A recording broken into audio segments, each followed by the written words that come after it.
So, good evening, everybody. I welcome you all for the Knowledge Tuesday session. I'm Archana from HTIC MedTech Incubator hosting the session. To start off with, I request all the participants to be on mute and please unmute yourself while you speak. We've also created a feedback form for this session. So I'll be dropping the feedback form link in the chat box. I'll request all the participants to fill the form at the end of the interview or the end of the session. So this will make us to improve the upcoming sessions even more better. So the speaker for the today's session are Mr. Dhanuraj Shetty, Managing Director, RAD Consulting, and Fatima Boumares, Co-founder and Chief Clinical Officer, MyLoop. The topic for the today's session is raising capitals in the US and EU. Over to the speakers, so you can. Yeah. First of all, thank you, everyone. I know it's late evening in Chennai. And second of all, thank you, Dr. Singham, Pratishta, and Archana for helping us set up the seminar today. Again, the goal of my seminar is to help to understand the healthcare startups in India. How can we raise capital in the US based on and the EU based on my experiences since last October. As some of you are on this call, I have interacted very briefly. So again, the key topics which we are going to cover, both me and Fatima are going to cover, is where India is in terms of the healthcare systems, what the overall perspective is, and how startups like yours can still take advantage of the healthcare system in India to come up with cost-effective products. A typical roadmaps which are associated on therapeutics, devices, and diagnostics. There are new models which are coming up in the digital health space, in the telemedicine, how you can capitalize it, and when you would want to reach out to potential investors based on where you are in your particular roadmap for your particular technology. And at the end, what we'll do is we'll give you a very blue sky view of what the typical funding process is in the US. Keeping in mind, we'll also try to answer most of the questions, what it means for a non-US entity like yours, and what are the key pros and cons, and what you need to keep in mind, and what you need to do as you're reaching out to some of these institutions, and what you need to do in terms of your overall business plan as you're working through this process. And we'll briefly also cover the requirements for the setting up your company in the US and in the EU. And obviously, we'll be taking questions at the end of our presentation. So I'll start with my presentation, and Fatima will follow up. Again, to give you a brief background about myself, obviously, I grew up in India and from Bombay, and I came to the US back in the day when the world was slightly safer than we are in today. To do my master's in plastics engineering. I went to UMass Global, where right now one of your partners, the M2D2 guys, are based as well. And I was fortunate enough to work after I graduated in the field of biomaterials at Johnson & Johnson. I started utilizing my skills in that space, working with the specific group within J&J, which was using biomaterials to make bone tissues and organs, primarily the tissue engineering and regenerative medicine approach. I was there for 10 long years, started out as an engineer, and then eventually started leading technical programs in the tissue engineering and regenerative medicine space. Along the way, again, several skills, as you can imagine, being an engineer, and not a biologist. Every day was a learning experience for me. So this opportunity was God sent for me, and I was able to gain several skills while I was at J&J. Then I moved to a smaller company called Lifestyle, which is now part of Allergan. Again, for those who are not familiar with Lifestyle, Lifestyle essentially does decellularized tissue matrix to reconstruct any of your skin tissues, but primarily the product has been used for breast tissue augmentation. So some of the key things I did both at J&J and Lifestyle was also new technology assessment, and and that got me interested in the field of business development, primarily research business development. And fortunately, I ended up with a funding organization, JDRF. Some of you may be familiar, which is a funding organization funding research and companies all around the world around the type 1 diabetes disease particularly. And I was there for 2 years, and then I ended up with another research institution called the New York Stem Cell Research Foundation. Again, the goal there was to create stem cells from human skins and blood samples and fully automate the process. So at the end, you get standardized stem cell lines for cell discovery, stem cell discovery, therapy, and also using of those standardized lines for therapeutic purposes as well. So I was there for 2 years. Again, my role there essentially was to form collaborations and partnerships and look out for startup opportunities as well. And going back to JDRF as well, I had the opportunity to work with several startups from funding perspective, where we were where we were at the other end. We were doing the due diligence on startup companies. My last gig in my professional life in US was with Carbex. Some of you may be familiar with it. Again, it's one of the biggest funding organizations in the world. Considering where we are today, the Carbex funds companies all around the world. Two of them are in India. One of them was recently in the news, Module Innovations in Pune, which was awarded $3.5 million for a diagnostic test. And the goal of this organization was to fund companies for coming up with therapeutics, diagnostics in the antimicrobial space. If you just imagine the world we are living in right now, which is a viral-based disease, we should be more scared about anything coming up in the antimicrobial space. So that's where Carbex was funding. And my role there was to ensure that companies we fund are adequately supported from a business as well as scientific standpoint. So we had about 10 accelerators all around the world. One of them was CCamp in Bangalore. My role there was to make sure to coordinate those accelerators, and the companies we fund are adequately supported. I stepped down from that role last October and started my own consulting company since I saw some of the unmet needs in my almost 20 years of professional life was while I was working with startups all around the world, where they reach to a point and they come to a point where they have demonstrated proof of concept, but specific to India, they come to a point where they want to raise additional money, and they look at to US. And some of the things which I've observed was they are underprepared, they don't know the process.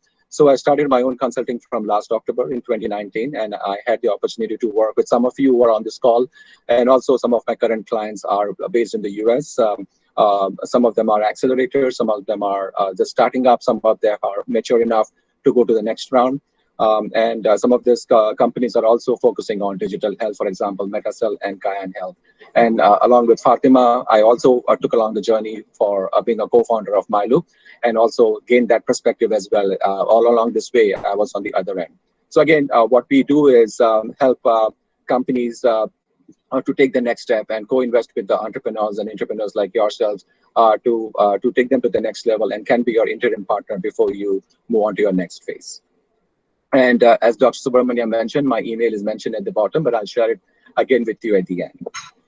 So this is what I've seen, again, growing up in India. I've seen India from my perspective. Obviously, things have changed since I left India, but the healthcare disparities still exist.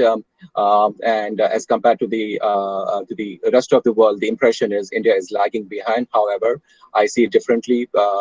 Just because the healthcare disparity is behind other countries, I see that as an opportunity for companies like yours to take advantage of that, where you can come up with a low cost and high quality product which not only caters to the Indian market, but also would potentially cater to the rest of the world.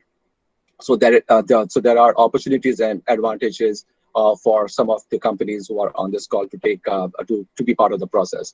And one additional thing which was pleasant to me was some of the announcements coming out from the Indian government. I'm not sure how that is going to work out, but the medical device startup fund, that is all positive news. But from a startup perspective, how that applies to some of you may be a challenge to itself. But things are changing, and I see a great improvement for the healthcare industry in India in particular. And one of the other things I want to highlight is considering, as you may have experienced so far, there is no one particular model which applies to everybody. It's a case-by-case basis, as innovation and models for success are continuously changing, and also the diversity of the innovation itself makes it very difficult to predict what's in the future. For example, nobody thought telemedicine would work about 2 years ago, now it's the hot topic right now. But what I wanted to highlight was, regardless of the model, some of the common elements still remain. Primarily, we need to come up with an idea which still has a very high unmet need. And also, from a business perspective, once you identify that, you need to make sure that you have a very strong IP, which also protects your innovation, and also you have the freedom to operate itself. And it goes without saying that your product which you're working out has a commercial relevance, because at the end of the day, whatever your exit strategy is, you need to make money out of it. And more importantly, in my perspective, as I've been on the other side of the funding, it's not only the science, but also you need to make sure that you have the right team associated with your technology. Again, this is a typical traditional way of raising money. If you look at this graph where you start up your company, obviously there are the traditional process is to do bootstrapping and asking your close friends and family. And once you have demonstrated that you have good data in hand and have good prototype, we then move on to the other stage. Somewhere between the seed capital and early stage VC investment, there's always the fear of the value of death. And this particularly is important for the Indian healthcare startups, as I've observed, where they have come to a point where raising money in India is challenging. The VC mindset is mainly focused on hardcore IT, so they have to look externally outside of India, and that's what I'll be focusing on for this talk today.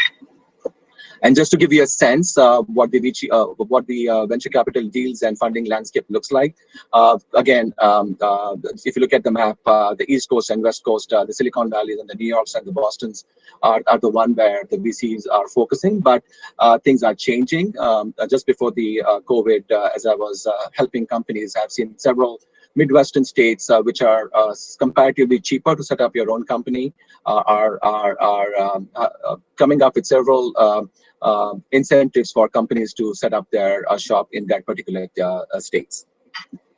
As I mentioned earlier, I've tried to put together an overall roadmap for therapeutics, which is in the top row for a medical device, and also for a diagnostics. Obviously, the other two categories have missed out here is digital health and sensors. That's something which could be of interest to some of the companies, as I've seen the portfolio at your location, where VCs and angel investors are interested in that space right now. But again, at the bottom of the slide, I've identified from a US perspective who are the ones who would be interested. But again, it's a case-by-case basis. Some VCs like to come in later as compared to earlier. Likewise, some angel investors would want to stay all the way till the end, up till phase one. But this gives you an overall perspective of who those key investors are. One thing to point out here, as you can see, I've also included foundations, which are disease foundations, and also pharma companies.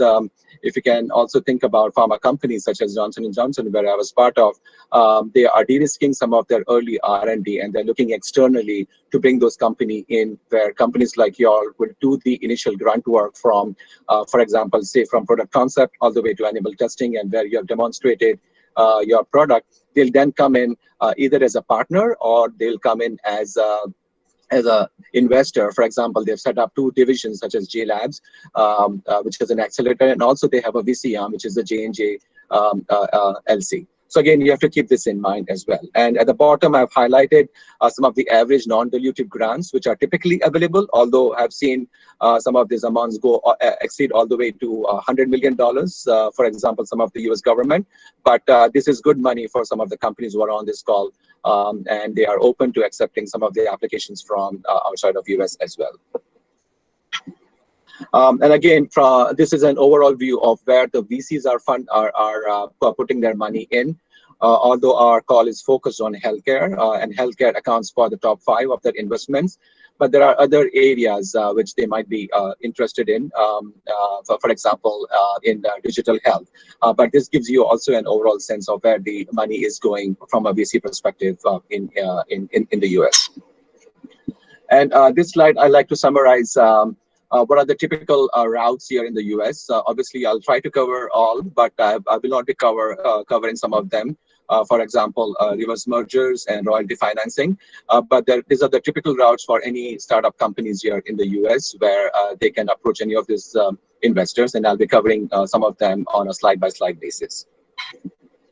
And again, in terms of philanthropy, which is very big in the US as compared to India and rest of the world, in fact, where a large number of high net worth individuals, the Ambanis and the pyramids of the world in the US, are vested in funding research, which is close to their heart, and they also want to make a social impact. So these are the numbers you can think about while you're working your strategy for raising money through philanthropy as well. Obviously, I won't spend much time here, but this is a typical route which most of us take, reaching out to friends and family. Yes, it is great if you have inherited money from your family, or your parents are well-to-do. This is not my preferred route personally, but there are advantages and disadvantages to this, and I'll be mentioning the advantages or the pros, which is the blue font, and the cons are in the red font. This gives you immediate access to funds to launch your startup and establish your company. Obviously, you are working with friends and family, so you no need to pitch. It's all based on trust, and obviously you don't have to put in all the extra amount of work. And this goes without saying that they may take a stake or equity in your company, and in most cases, if you fail to launch, your relationship with your family at least will not be impacted. But again, as I said earlier, I do not favor this, just because especially for folks in India, where I'm just taking an example where you don't want to burden your aged parents to fund your company if you think your chances of success are going to be less than 10%. This is one of the ones which is kicking momentum here in the US, angel investors, and I'm in touch with some of them. And some of the angel investors I'm working is primarily, these are consortium of high net worth individuals, and at the same time, the ones I'm working are physicians, doctors who have banded together 100 plus physicians to pull together money because they understand the field. They are in a better position to also invest. Some of the key advantages for reaching out to angel investors, although they're getting smarter, they're becoming more VC-like. They would look at the founder's background rather than the financials to make sure that you have a solid background in that space. As I mentioned earlier, some of these angel investors are doctors. They'll try to correlate what you're trying to do based on their clinical settings. In addition, once you get into inside the door, there is a potential for you to gain additional connections to the angel investors. So as if you go back to the roadmap slide, as you progress through your roadmap, there is a chance that they'll raise additional money for you instead of you going out to raise additional money, and that has happened as well. In most of the cases, these angel investors, as compared to the other investors, they will play a passive role or a silent partner, if you will, and let you run the show with the expectation that you'll update them once in a while. And as I mentioned earlier, this also opens the door for other investors. Say, to give an example, if you are up to a point where you have raised money, you have demonstrated your proof of concept, and you are now set to raise seed money. So you have de-risked all that for the VC to take on your project as well. Some of the key cons or the disadvantages, if you will, are in most cases, you are dealing with an inexperienced investor. And in my opinion, this is very true for angel investors or early investors outside your family and friends in India, where they just expect a rate of return from you, and they will not provide you any support, any scientific or business guidance. All they're looking for is a return on investment. And also, some of the angel investors, just because you're early on, they will try to take as many stake as possible in your company, meaning your equity. So you have to keep that in mind, and also requires a time pitching and nurturing these contacts, and there's a potential that you are diluting your cap table as well. So I'll now move on to my favored route with the assumption that most of the companies I deal with are the early startups, and also who are mature enough to take the next step. So the first one obviously is government grants. Obviously, with what's going on right now, they are starting to accept foreign entities. For example, companies from India, specifically the DARPAs and the BARDAs and the DoD, which are the government military arm of funding. Carbex was funded by BARDA, but they were open to funding foreign companies as well. And the framework for getting into this fund is very similar. The key advantages are if they fund you, the expectation is that you are not expected to raise a matching fund, meaning if they fund you 100K, in general, for other non-dilutive funding, the expectation is that you are supposed to raise an equivalent amount of funding for that space. As I mentioned earlier, the amount of funding for non-US entities has increased considerably. So this is an advantage for you to capitalize on, and the amount of funding is over $1.9 billion as well. And I'll be talking briefly about SBIR, STTR grant as well, a model which is very similar to what you're doing at your location. One of the opportunities for you to look into is, from an SBIR perspective, is to set up, if you are mature enough that you have demonstrated proof of concept, that you should be able to set up a US a company which acts as a subsidiary to your Indian company, so you have easy access to the SBIR funding. STTR funding would be applicable for the researchers at IIT who are part of your program, but the key requirement of an STTR grant is that you need to partner with a US principal investigator, for example, someone at the NIH or a US company, to access those funds as well. One of the other government entity is NIAID. This is where Dr. Frank who you may have seen alongside Trump is leading this organization, is NIAID, the National Institute of Allergy and Infectious Disease. They have a very great program where, for example, if you're working in the entire microbial space, they have about a yearly budget of $200 million, where they will test your compounds or your molecules free of cost to you, to make sure that you have data to support your proof of concept, and then you can use the data to raise additional money. So they have free money, and in some cases, FDA has a program for non-US entities as well, where they will do free testing for you to take your programs to the next level. Without saying, the National Institute of Health is one of the biggest funders for early research. So typically they fund researchers who are associated with an institution. So if IIT has researchers in their portfolio, I think it would be a great idea for some of these researchers to access the applications or the R01 or the R21 process to get in there early, to generate data and establish your proof of concept or demonstrate your hypothesis and take advantage of the funding available. Some of the key advantages and disadvantages, again, the blue meaning the advantages, is that they will, all of these entities will fund early projects which are considered high risk by other investors. So you need to definitely take that into consideration. And if they do fund you, it provides you early recognition and validation of your technology, which will help you to further establish yourself as you move along the roadmap to raise additional money. And as I mentioned, the SBIR grant, which is for small business grant, the phase 2 will also give you access, if you're established here in the US as a company, that you are the sole provider of that technology to the US government. Some of the examples I can state here is, for example, the DARPAs and the BARDAs here, the key requirement is how they can help the military personnel who are on the battlefield to recover faster. So if they do fund you, they will also be your end customer as well, which gives you easy access to money as well. And it also enables you to build a network with the US government, which will further enhance your end business if you are commercializing your product.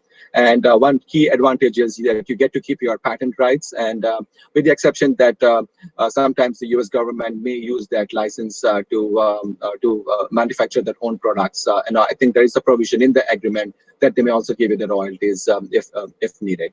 So those are the key advantages, but again, it's a case-by-case basis. One glove does not fit all. Each of them have their own processes. There is calls for application, there is solicitation. They typically, for example, DARPA and the NIH, they'll have calls early February or early April, which runs for 1 year, and you can apply through that phase. You also have the opportunity to interact with the reviewer or the program officer who will help you build your application for the final submission. Some of the key, and if you do get funded, which is great, some of the key disadvantages are, again, it's a government organization. There are stringent accounting standards and need to be compliant with what you are billing it for. And most of the time, the money is only given after you finish your milestone. So keep that in mind as well.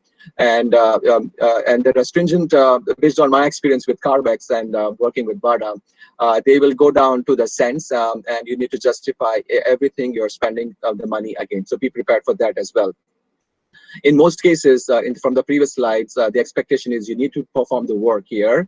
For example, some of the SBI grants will ask you that you need to perform all the work here. So how does it help you? I think this SBI grant will only help you if you have a US subsidiary here. And if you want to do the work here, my recommendation would be, say, for example, you're doing a key opinion leader survey, then I think you can use that money. So technically, the work is still done here in the US and not in the US. But if you're saying for the SBI grant that you're going to do the preclinical testing in India, that probably will not run with the SBI grant. And more specifically, the work with the DoD, which is the Department of Defense, will be subject to export control. This only applies to countries such as Iran and North Korea, and not at the moment India. But the expectation there is you will not be able to use that technology or transfer the technology to those countries.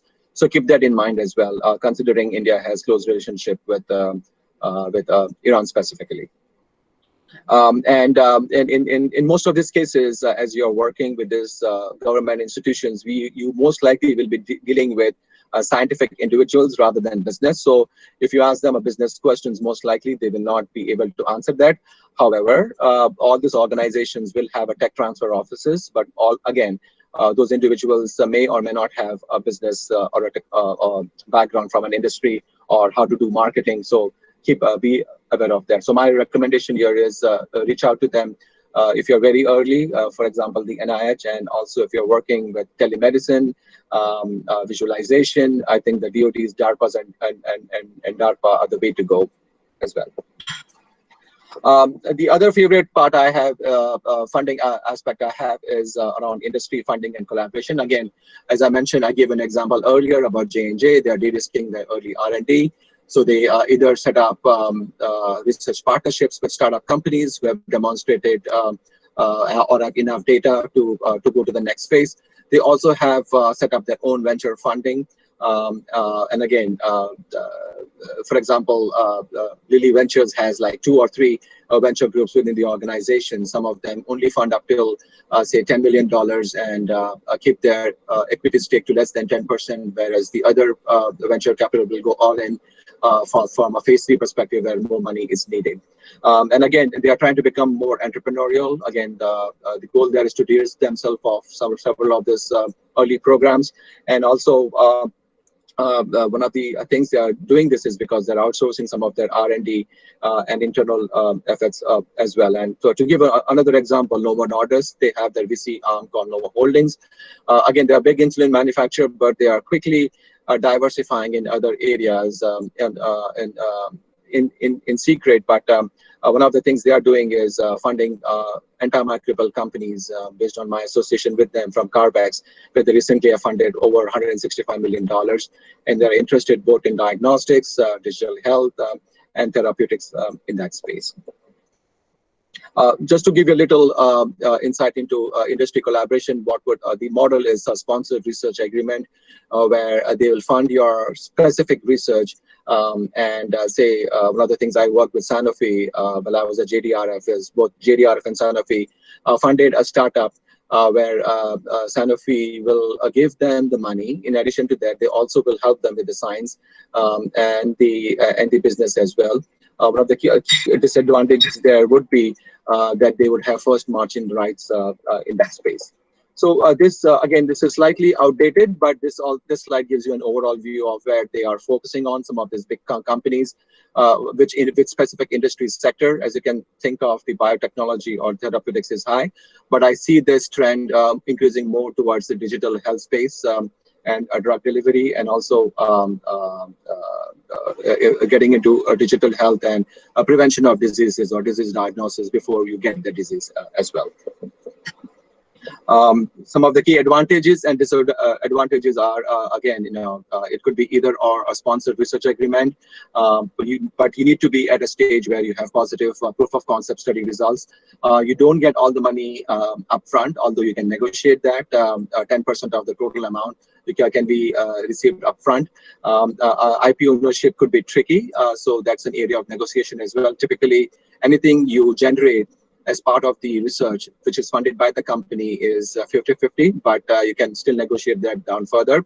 But again, the key advantage is you have access to the big pharma resources. They have done this and they know what the roadblocks are, and they'll help you with that process. And also, you have access to their VC bucket as well. And there's a potential that if you really demonstrate your company, if your exit strategy is to sell the company at a particular stage after phase 1 or phase 2, they could be your buyer as well. Some of the key disadvantages, as I mentioned, there are intense negotiations. Some of these have gone, in my opinion, over 9 months on small things such as who owns the IP, or to how many times should we schedule a meetings to make sure that you are doing your job. So make sure keep that in mind, that there are heavy negotiations which will impact your overall research timeline. So have a backup plan ready as you are working through this process, negotiating with big pharma. Typically, most of this pharma, if they're funding your research, they'll have first margin rights, meaning any technology you develop, you should present it to them to see if they are interested in acquiring the technology. So that leads to the previous bullet, which I mentioned about the negotiation. Some of the terms they use would be, to determine that if we want to use the technology, we need 9 months, and in the interim you have another buyer who's interested. So they will prevent you from discussing your technology with anybody outside the framework, and that delays your plan, your business, and your potential revenue stream as well. If they do take in your technology, there's a great chance they'll cannibalize it and put your technology on the shelf. So make sure when you negotiate this, you have rights to revert the technology back to you after a certain period of time, so we can actually commercialize it. So keep all those in mind when you're working with industry funding. Sorry, I think the slide is. I think I'm right. So again, this is a slightly busy slide. This is the flavor for most of the startups. I technically also do not like VCs. If you are an early stage startup, maybe you are at a later stage, this makes sense. The reason I say that is you need to build your equity, and I think it goes without saying, if you're working with VCs earlier on, you are incurring debt, and you're losing equity. These are some of the major VCs. Some of them also include VCs from pharmaceutical companies. And as I mentioned earlier, this is slightly outdated slide again.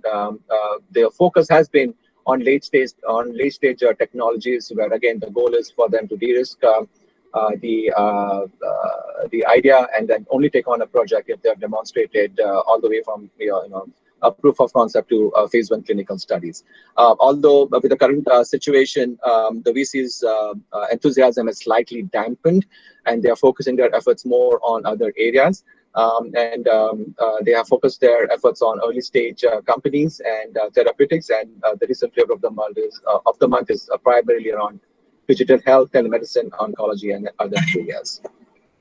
Goes without saying, you'll get huge amounts of funding, again based on where you are in your roadmap. They have very intense due diligence process, both on the scientific end and on the business end as well. So any pre-validation of your technology from other funders would be helpful in this case to get references. They do provide capable board members who can additionally open doors for you here in the US. And also from a branding perspective, they'll do the job for you to brand your technology to the world. As I mentioned earlier, they do not usually do not involve early stage companies, and are risk averse as to being the first lead in the investor. And once the investment is made, I think they technically, in most cases, tend to take over. So if they don't like you as a CEO, and based on how much equity they have, I think they will put things in motion for you to take the technology and the company from you. So keep that in mind. Although they do have money, there are this is one of the main disadvantages of working with VCs. And obviously, if they come in early or even if they come in late, there are great chances that you will lose considerable amount of equity and control of your company, which is your baby. One of the other things I like about this particular aspect of funding is around startup accelerators and incubators. I won't go into the definition of the two. I think both of them are the same. There are several coming up recently.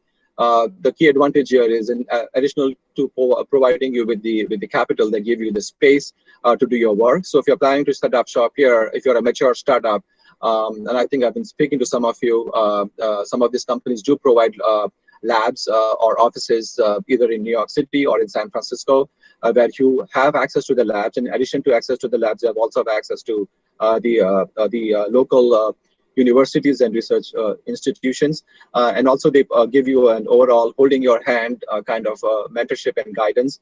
And some of them are also accelerators from pharmaceutical companies, for example, J Labs, which is again spread even in Asia.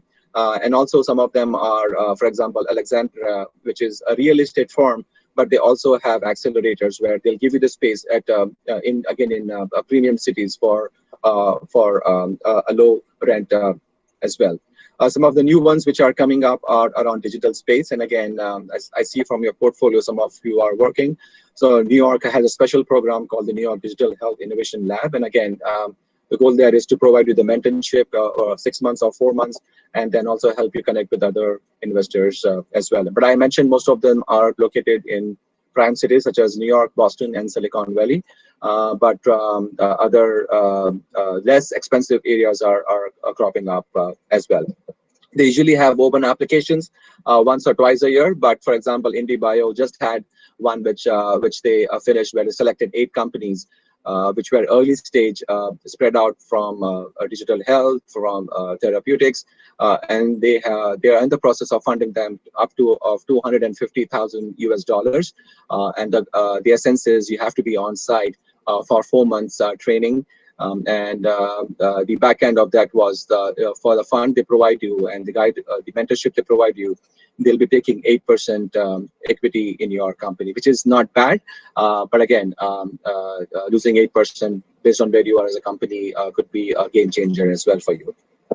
And some of them, as I mentioned, are also getting into the food space as well, clean meat or plant-based protein.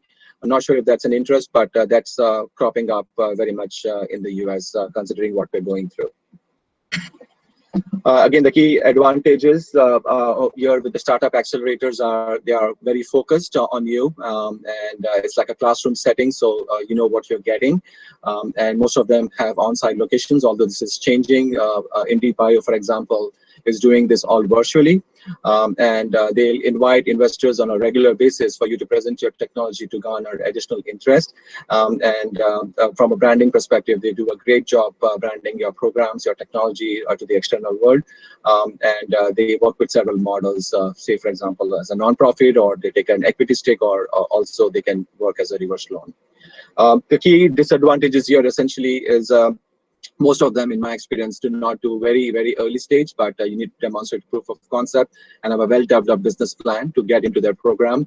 And again, once you get into the program, some of these programs are very intensive, where it's essentially a classroom style, where you are expected to do your homework at the end of the day and present it to the group the next day, literally. So be prepared for that if you get into this programs, and there are pressures to bring in new customers and new business into your company.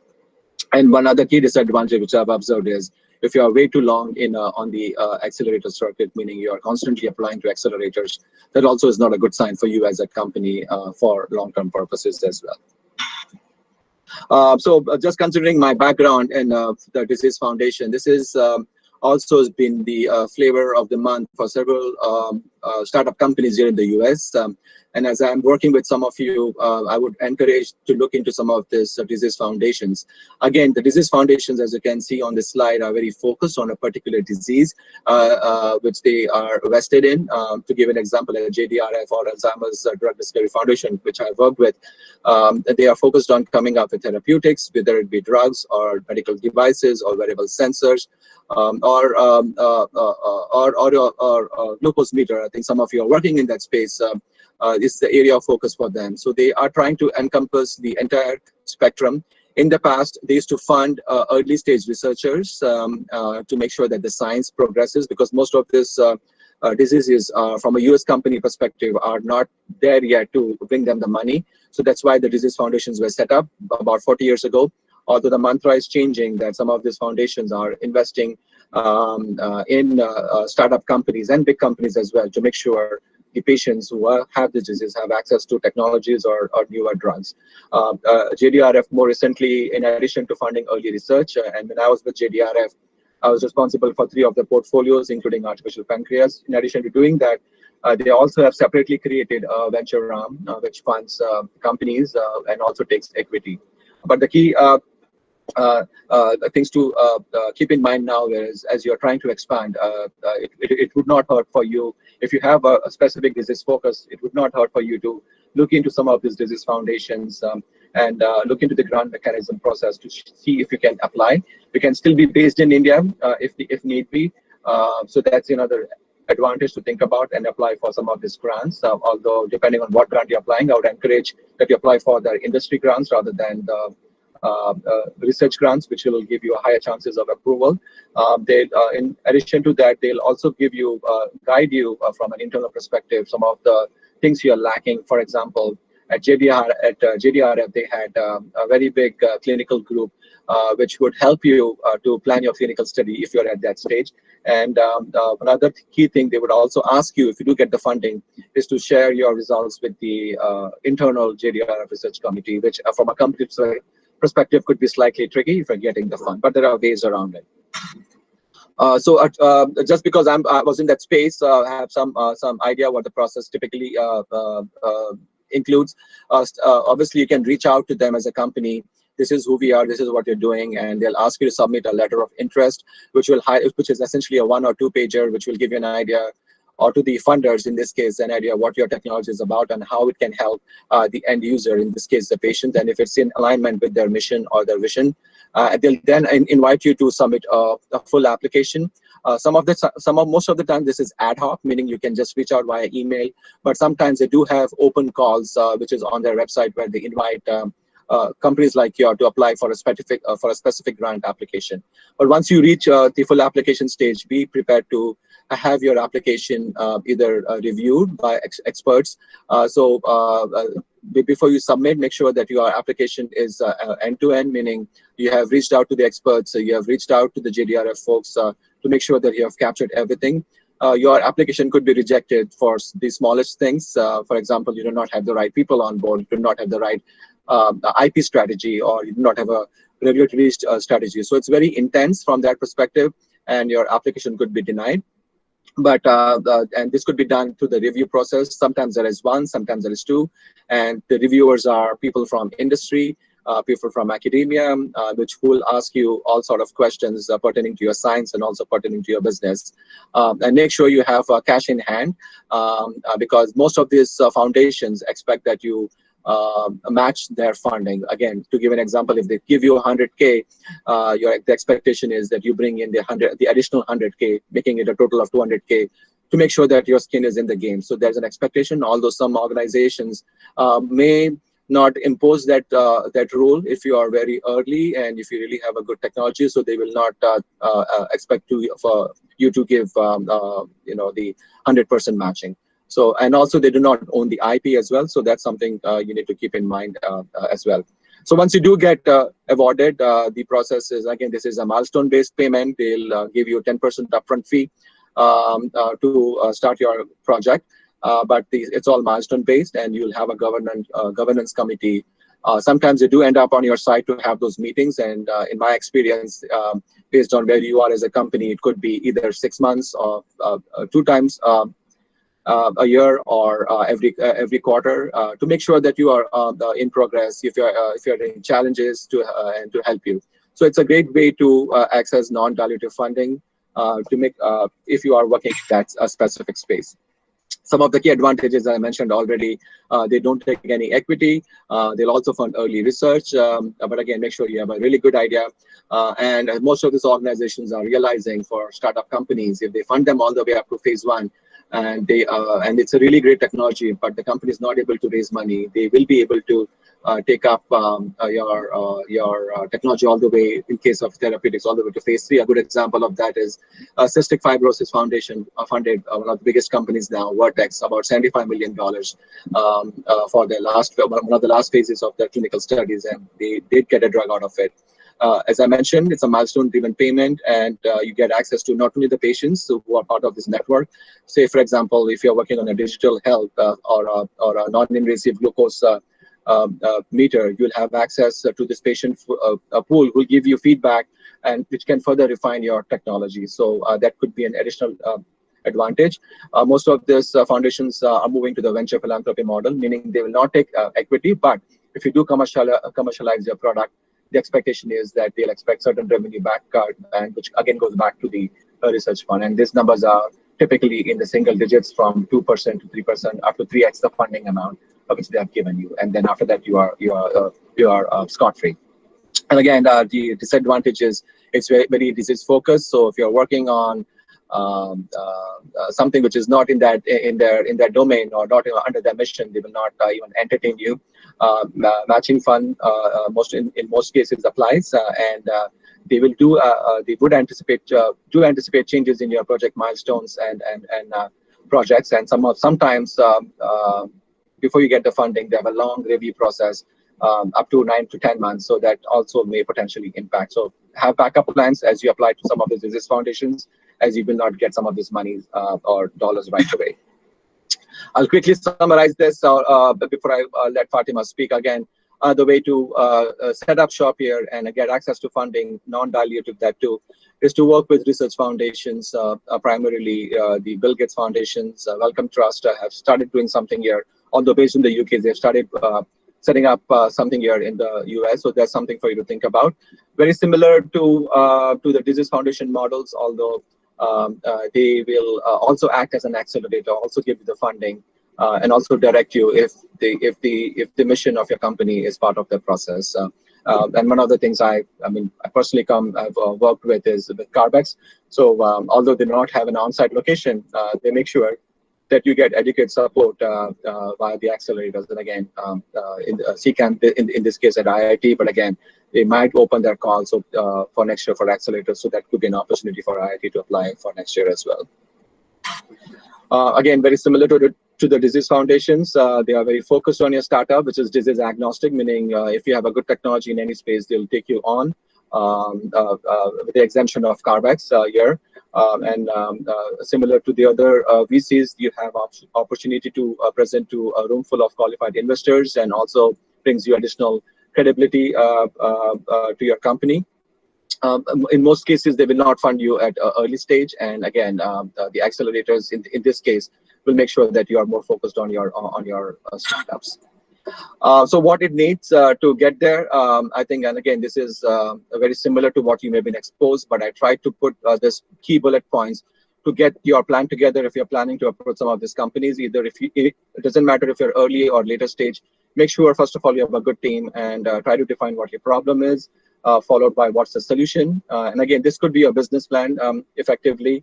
And if you're a researcher, if your team has a researcher, make sure you have a scientific rationale to demonstrate that you have good science, which and underpinning scientific evidence to support your concept and your solution as well. Make sure you have a good project manager, or put together, even if you don't use some of your PM capabilities, to make sure you put together a milestones with a clear go no go decisions. And obviously, without saying, if you are planning to launch your company, make sure that you have a good business model, and market. Some of the key points there is your commercialization strategy. Some of the companies have not been funded, even from a disease foundation perspective, is because they have not figured out what their cost of goods would be, or what the unit economics would be, which from a US perspective, that's very critical because we are dependent on our insurance. So that could be a reason for rejection for some of the companies. And as I mentioned, if you are working with disease foundations and in general for other groups as well, make sure you have a good development plan, which would curtail the key scientific and commercialization milestones for your overall timeline. And who are your customers? How it's going to impact them, and how it's going to reach them. If you're focusing on India, great. But if you're focusing on the US, make sure you have those things in place. And if you have a commercial partner, I would highly encourage that you do that, as some of you are doing already, based on my knowledge. Make sure that you start those discussions. So as you're reaching out to the VCs, for example, they know that you have reached out to the Becton Dickinson, the Johnson & Johnsons of the world here in the US. And also, the last two bullets are also key. Make sure you have a clear-cut regulatory strategy. And again, as I said, this could be the reason that you will not get funded, because you have not figured out your strategy. And I'm again talking about the US. Obviously, a strategy in India would be slightly different from what is in the US. So if you're reaching out to the US partners here, make sure you have that. And as I said, we are a medical insurance-driven industry here. What is your reimbursement policy? So you need to make sure that you have it in place before you present it to some of these funding groups. Another key things are the competitor landscape. Who are your key competitors? What I've seen is with Indian companies, they forget to mention this. And at the end of the day, the funding organization here picks up a company which has a very similar technology. So you need to make sure you have that, you have done that work in place to demonstrate that why you are better than your most immediate competitor, and also what your risk analysis and mitigation strategy would be. And this should be also very clear cut. You identify those risks, no matter how bad they are, but also make sure that you have a solution in place to demonstrate that you have a sound understanding how you're going to use your intellect and your business understanding to mitigate that risk as well. Another thing most people forget, most startups forget, is protecting your IP, and not only that, ensuring that you have freedom to operate, meaning that you have hired a consultant to demonstrate that the IP you have generated for your particular product has the freedom to operate, meaning you will be able to commercialize the product, or people will be able to use it so that you can generate revenue. It's very critical for disease foundations, for VCs, and also a few other cases, not very much for the NIH research funding. And obviously the exit strategy, how you want to, if you want to take it all the way to an IPO, or you like to exit after phase 1, phase 2, you need to demonstrate that as well. So that gives some sense to the investor or the funder, where do you want to get out from a planning perspective. Again, this is my opinion. I think most of the companies where you are in your based on what I understand, I think you should focus a little bit more on non-dilutive in the beginning, so you have enough equity in your company, and you have the funds to take it all the way to generate data. But it's not always the easiest. Some processes may be simple, some not. But that's one way for some of the Indian healthcare startups as they are planning to expand.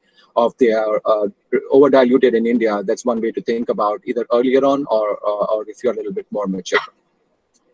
So some of my key conclusions here, again, focus on what and how to integrate your findings. Some of the key things which some of these funders have looked for, and making sure that you understand those grantors or the funders before you reach out to them.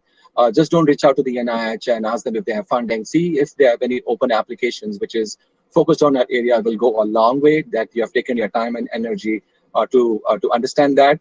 And also in case of disease foundation, you treat them not only as funders but as your partners to help you. And in my experience, again, from a disease foundation and a funding organization perspective, they want you to succeed. It's not for the return on investment, but they want the technology to be out there. So they will make every attempt to treat them with as partners and not as patrons. And this is very crucial from a cultural perspective. I have gone through this coming from India. So treat them as partners. So you treat them with your peers rather than somebody who's giving you money. And as I said, from a teaming perspective, fundraising is hard, and most of you are focused on the science. Make sure you have the right team. Make sure you hire the right people externally to help you with that process.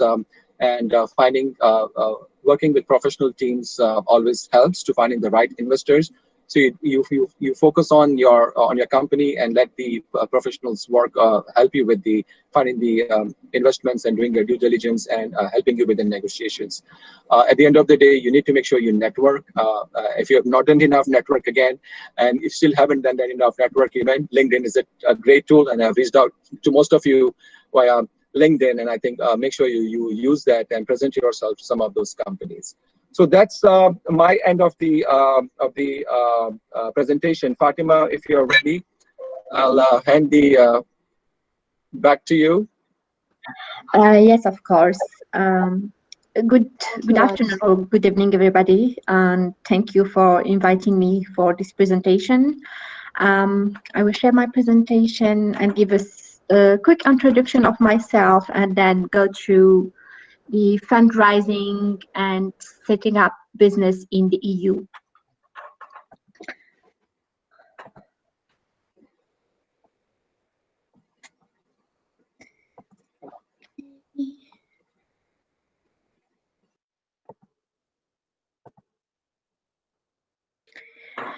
So, can you see my screen? Right. Yes, Fatima, we can see your screen. Okay. Small introduction. My name is Fatima Boumares, and I am located in Paris, in France. From my background, I have a Bachelor of Science in Clinical Development and Master of Science in Health Engineer, and worked over last 12 years in clinical development area, and from last 2 years in medical device expertise entrepreneur. So my focus is product development from preclinical to clinical development to the market, regulatory pathway, market access and reimbursement.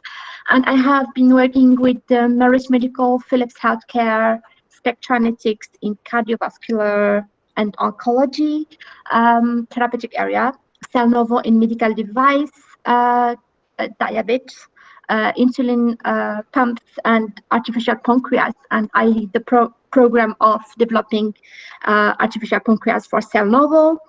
And I have been working also with other industries, L'Oreal, Nestlé, Servier, and also as a project director for NAMSA, UBC, and CTI, and also supporting startups on development plan, funding strategy in the EU, and acting as a venture partner for FundRx, and working with Linxium and Genopole, which is Accelerator. Genopole is a French accelerator incubator, and Linxium is a startup studio on supporting their startups on development plan and strategy and how to raise fund. So this is a quick introduction of myself. So what is the strategy in the EU? I mean, the strategy in the EU is a little bit different from the US. There's a bioclusters, which we call bioclusters or biopark. There's the countries where startups in medical devices and the biotechs are located by bioparks, like an incubator or accelerator, and it is have to be, to be part of these bioclusters.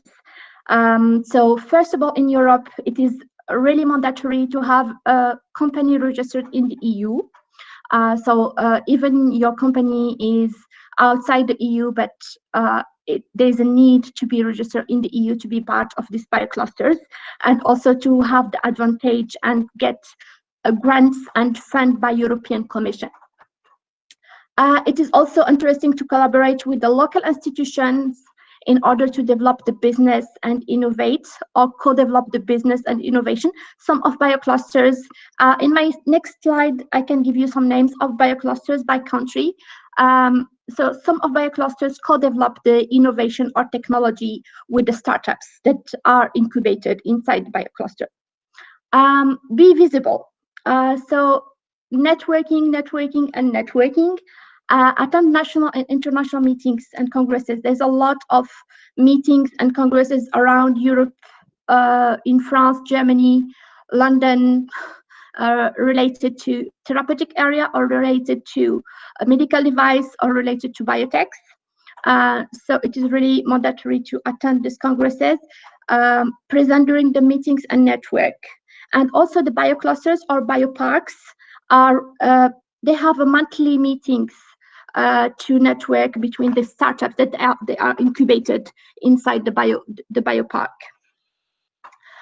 Approach the investors as in the US, it's a little bit similar in the US for private investors.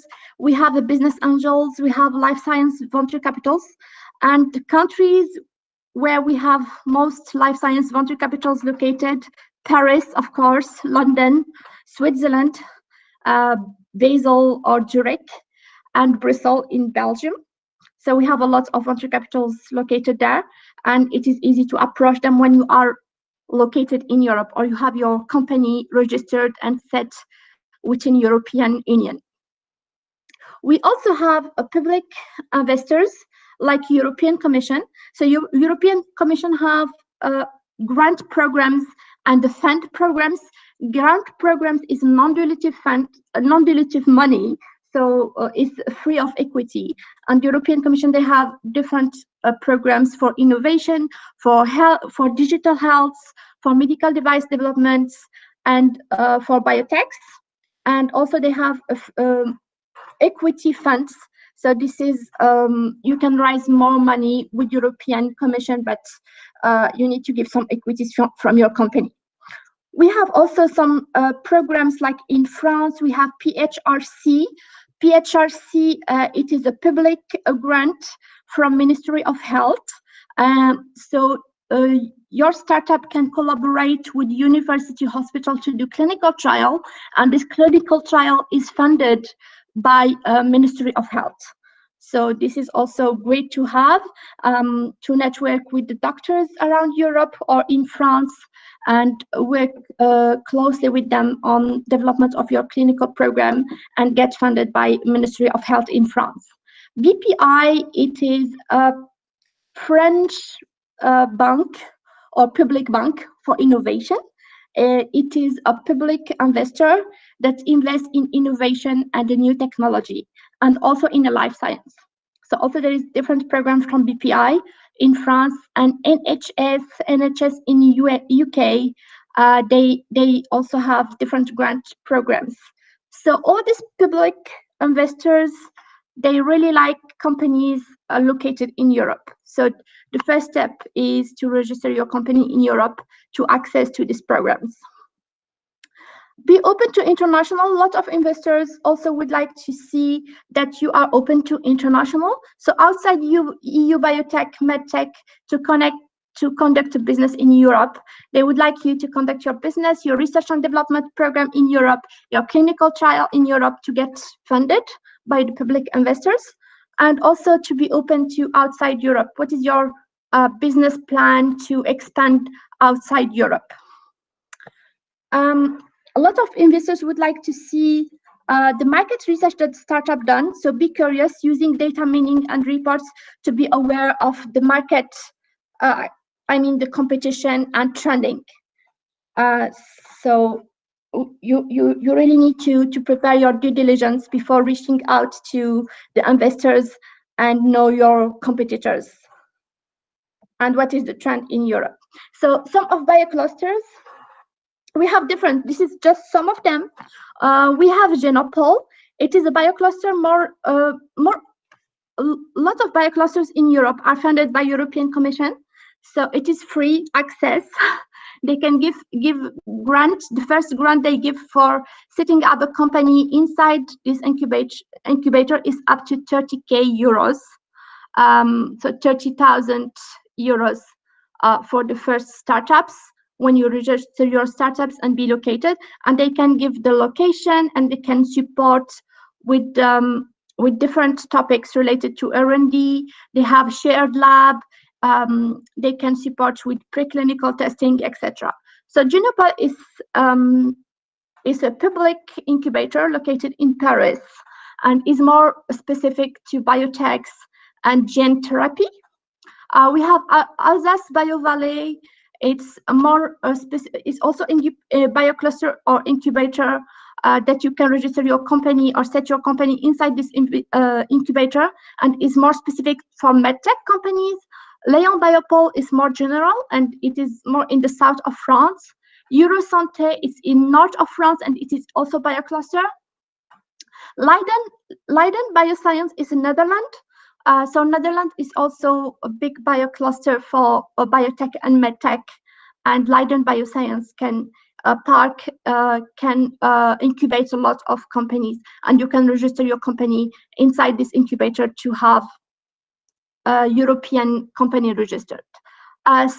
Station F is digital health biocluster located in Paris. And inside this Station F, there's also a lot of VCs that have their offices there, and they can help a lot with for the startup. When you register your startup and you set your startup in Paris, especially for digital health, you can access also to this early stage VCs. BioWin is in Brussels, and the BioM and Biocon Valley is the German bioclusters. So all these bioclusters are helping the startups also on the grants, on European Commission program grants. So it is really interesting to be part of that. So the link between in this slide, I will more speak about the preparation of due diligence, because in Europe, we have a lot of public investors, and we have a lot of national and European Commission programs. And this institution, they are more focusing on the technology and scientific part of the startups. So, and also VCs, they are looking on the due diligence parts or scientific parts of the technology. So preparation and reports, review the proof of concept, review your toxicology testing, preclinical, clinical results, prepare your reports, prepare your presentation, prepare carefully the due diligence, because this institution, they are looking on the proof of concept, they are looking on the preclinical test, on the clinical results, on beside the financial items of the startups, they look also on the scientific parts, because it is very early stage grants. Prepare the presentation and results and fund application forms few months or week before the application. There's the deadlines for some programs, and you can also reach out to these public investors and interact with them before the deadline, that they can support you or respond to your questions. Development and marketing plan. Prepare your development plan and marketing plan for next 5 years, 10 years, projection plan and strategy, and submit a marketing plan, future product to the market, access and need. What is your, if you have one technology, what is the next technology? What is your next 5 years, 10 years plan? So also they are really hoping to review the company, what is the projection of the company or the startup in the next 5 and 10 years. Prepare a workflow checklist. And I think the workflow checklist is very interesting, because you can check all the documents you need to prepare your due diligence or application for grants, including development plan, marketing plan, and use this workflow checklist to prepare the product development fund estimation and additional costs. So you need really to include in your application form all the costs for development of your company. So the private investor companies present and meeting, communicate and follow up. Please follow up with these investors, public or private investors, after the presentation and the call. They really appreciate emails for follow up. And when you are selected or you are in the process of deal negotiation, please don't forget the legal part, because India or outside Europe, legal is different from European legal or laws. So please be prepared and get advisor from European lawyers to advise you on these legal parts and negotiation of the agreement. Some of public grants, just I set up again some of them. Horizon 2020 is more health and biotech, medtech grant for European Commission. And if you are raising a fund for clinical trials or clinical stage, please prepare your fundraising at least 12 years before the start of the study. If you are in the proof of concept stage, at least 6 months is needed to prepare your due diligence and all the needed scientific reports before starting application for funds or grants. Please don't forget there is also additional cost, and a lot of startups, they just forgot to add an additional cost to their estimation of fund or the amount they need to develop their products. There is a cost for fund research and deal negotiation intermediates. There is also a lot of costs regarding regulatory consulting. I mean, in Europe, specifically in Europe, the startups, they don't have all the expertise inside the startups, and they reach out to consultant for regulatory, for clinical, for market access and reimbursement. So this is with the cost, and the cost in Europe is different from US and outside Europe countries. And also for sourcing or recruitment cost in Europe, if you would like to hire people for your European office, there is also cost. Please don't forget the cost related to taxes, etc. So you need to add all these costs in your estimation for fundraising. As in the US, we have also different models of investors. We have life science venture capitals and private and public investors. We have, like in France and other countries, we have public banks like European Bank that can invest in startups, Public Bank of Innovation in France that can also invest in French and European startups and companies. EU Commission and academic public institution, they have a grants program and fund program, and also big pharma and multinational or corporate companies like Novartis Venture, Sanofi Venture, Novo Nordics, they also have their own VCs. So the startup and small, medium-sized PME in biotech and medtech they need investor and fund. And before all, they need scientific experts and key opinion leader. It is really appreciated to network in Europe with scientific experts and advisor or key opinion leaders, because it's really appreciated by the investors to see that you have a support from European QL. They may need a CRO selection and management, and they may need also quality, cost effectiveness, timeline, cost management. They need to handle project maturation and setup of their clinical project management, budget for CRO and the vendor, clear budget management in daily basis, and also they need to avoid out of scope task and money lost. And at the end, please don't forget also the estimation or cost for your strategy for in-licensing and out-licensing opportunities.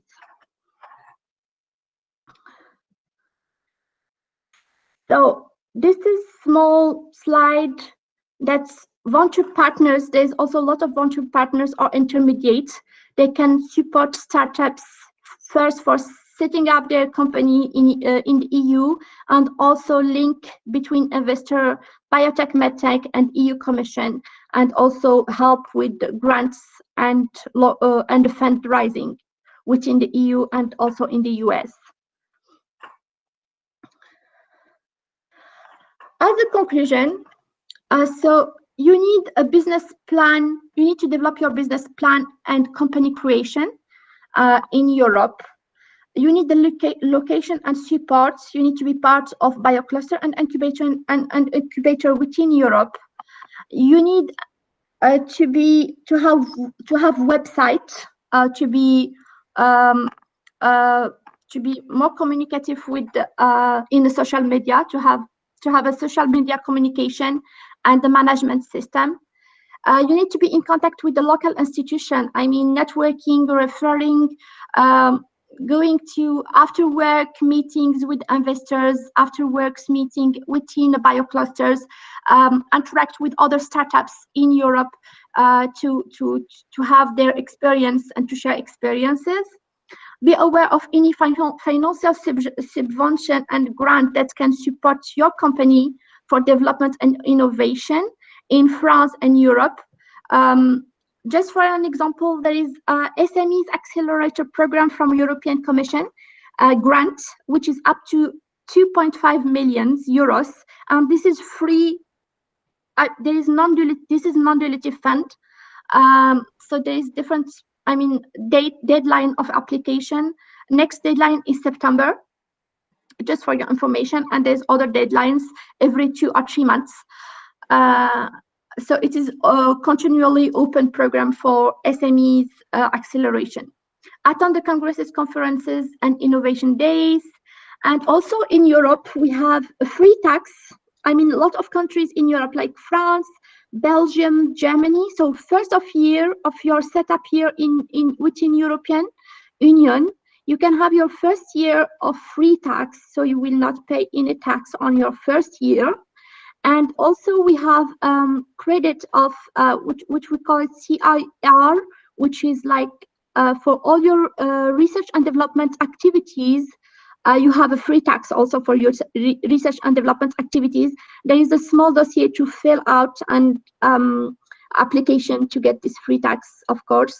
So this is more interactive to be also part of European Union because a lot of companies, they have advantage to do a research and development clinical studies within Europe because they have a free tax, so they don't pay tax. So be part of a Bank of Innovation in France or any innovation institution within European Union, like BPI France. They can support biotech and medtech with the fund and also with advisory and also with networking. And I also mentioned some organization like Medicine, LIM, and SNITAM, which is organization for medtech and the biotech that can support with the to be more visible and to with the regulatory advisory, financial advisory, and networking. Thank you for your attention. This was a very small presentation, but if you have any question, please feel free to reach out to me. Thank you, Fatima. As I said, each of those slides we can further talk for 1 hour each. So we try to compress as much as we can for today's presentation. But feel free to reach out to us if you have any specific question. But Archana, I see some folks were putting in their questions on the chat box, but we are happy to answer any questions at this moment. Yes, thank you, Raj and Fatima. So we have one question in the chat box. So before moving on to that, I would request all the participants to please fill up your feedback form. I'm putting up the link again in the chat session, so it'd be useful for us to improve the session better. So yes, we move on to the question which is in the chat box. It is from Jnana Krishnan. He says like, can he start a manufacturing device setup in the USA, like the ENT workstation with AI technologies, which is similar to Atmos Medical from Germany? And he just mentioned like he has started prototyping of manufacturing advanced ventilators with AI technology, and he's looking for investors who support. And he's also mentioned the website address and also his email address too. So yeah. So I think, Ghana, thank you for that question. So my immediate response is yes, you can set up a company on paper in the US. But if the question is more specific around, can we set up a manufacturing unit? Again, the answer that we is yes, you can easily do that.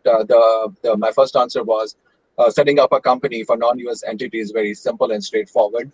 But if you're more focused on manufacturing company, unless you have the capital to do that on your own, that's great. But if not, as part of the government initiatives here in the US, they are opening up like some of these accelerators. One of the one I'm working with right now, the Institute of Life Science Entrepreneurship here in New Jersey. They do have invitations open for companies like yours to set up their units within their premises, where they'll give you the subsidized rent. The trick there would be for you to identify if you want to set up a manufacturing unit, where you want to do it. Definitely not. You don't want to do that in New York City or in California because of the high rent rates. You definitely want to look at locations and grants and initiatives which are available for you. So we can help you with that.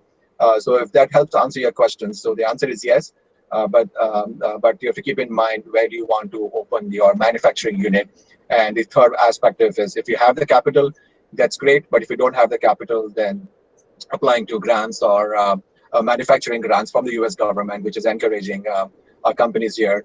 One of the things I worked very recently with some of you, I think Shia is on this call, is the USISTF grant, which is a joint grant application between the US government and the Indian government to encourage entrepreneurs like yours to collaborate together. So the fourth aspect here is to we can help you with that as well. So that would be the other way to think about it, to partner up with a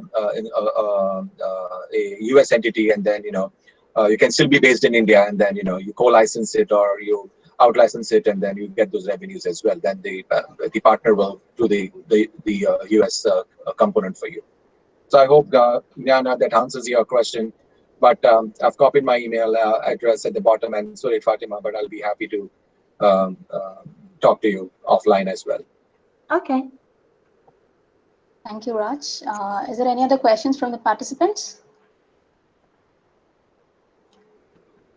If there is any other questions, participants can unmute yourself and you can ask the questions, or you can post on the chat box too.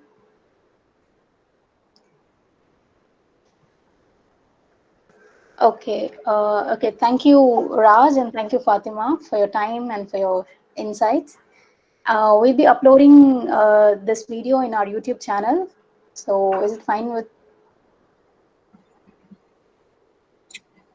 I'm okay. Fatima, how about you? Yes, I'm okay. Thank you. Okay. Thank you, Archana. Well, once again, thank you, Dr. Singham, and the team here. I know this is late evening for you, but again, we are here for you. And if you have any additional questions, we are more than happy to chat with you. Thank you again. Thank you so much. Yes, Raj. We have two questions posted on the chat box. So great. immediately we'll just no worries. I'm wrap here. it up because we are running out of time. Like it's about to wrap up by 6, but we are like, yeah, okay, fine. So we have a question from Vaibhav Bhatia. So can we access Genopil if registered in Spain?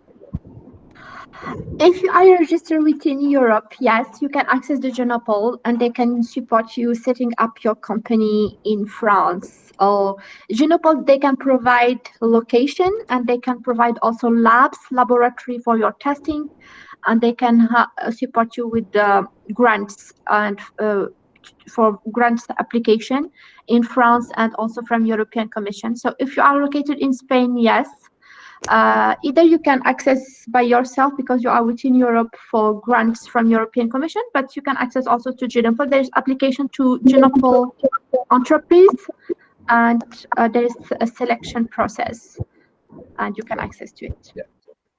And again, just to extend that also applies to the US. So a lot of these institutions or the accelerators or the NIH, if you do end up working with them, they'll give you access to patient data information to further, I mean, if, say you're working on a digital health technology or something related to precision medicine, most of these accelerators, government institutions will give you access to patient data to further refine your product and present it to the global community. So take advantage of that for sure.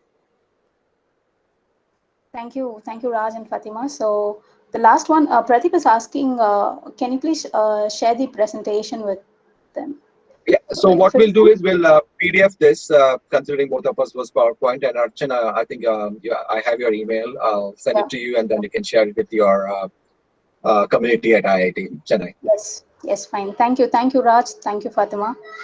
Good Thank evening. you. Have a nice Bye, bye. evening. Bye-bye. Yeah, you too, Bye, everyone. Have bye. a good one. Stay Bye. safe. Bye Bye, bye. bye.